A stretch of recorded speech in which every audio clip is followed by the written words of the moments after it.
श्री कृष्ण गोविंद हरे मुरारी। हे नाथ नारायण वासुदेवाय। हरिओम नारायण नारायण।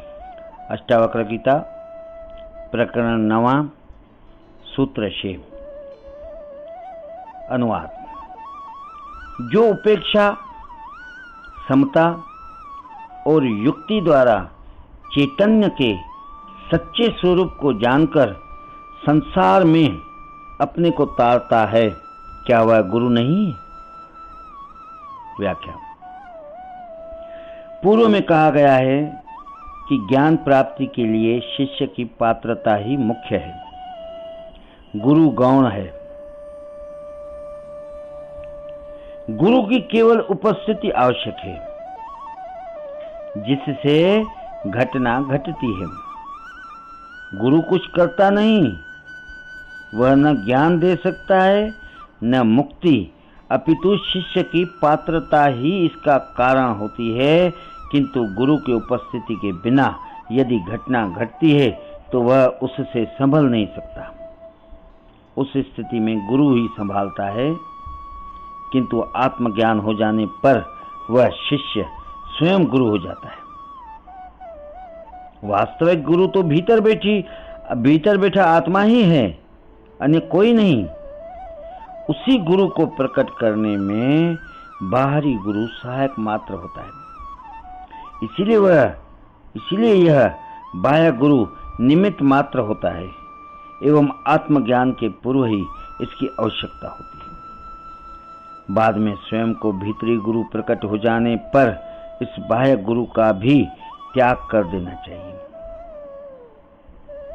जैसे अन्य विधि विधान, शास्त्र, धर्म, संप्रदाय, जाति आदि का त्याग किया जाता है, यहाँ तक कि मूर्ति पूजा, कर्मकांड, साकार उपासना आदि का एवं ईश्वर का भी त्याग कर देना चाहिए, वरना वे भी बंधन बन जाते हैं।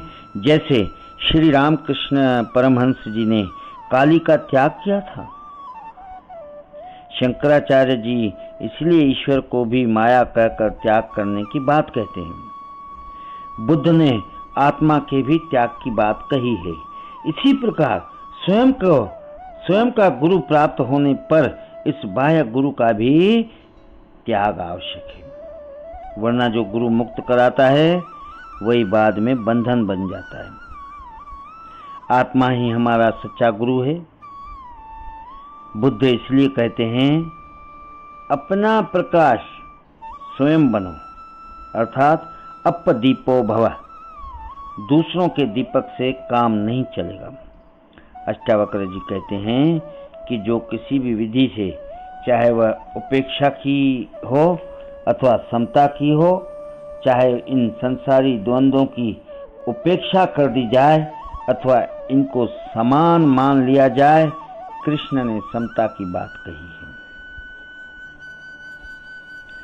सुख दुखे समे कृतवाम लाभा लाभो जया जयो, अर्थात सुख दुख, लाभ हानि एवं जय पराजय को समान मानकर अथवा किसी अन्य युक्ति से जिसने अपने चैतन्य स्वरूप को जान लिया है, वही अपने को संसार से तार लेता है।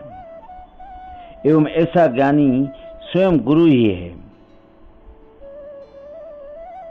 फिर उसे अन्य गुरु की आवश्यकता नहीं है। जैसे किनारे लगने पर नाव का त्याग किया जाता है, इसका यह अर्थ कदापि नहीं है कि आत्मज्ञान के पहले भी गुरु नहीं होना चाहिए। किंतु वह गुरु भी आत्मज्ञानी ही हो सकता है, अन्य कोई न गुरु हो सकता है न दूसरे को मार्ग दिखा सकता है।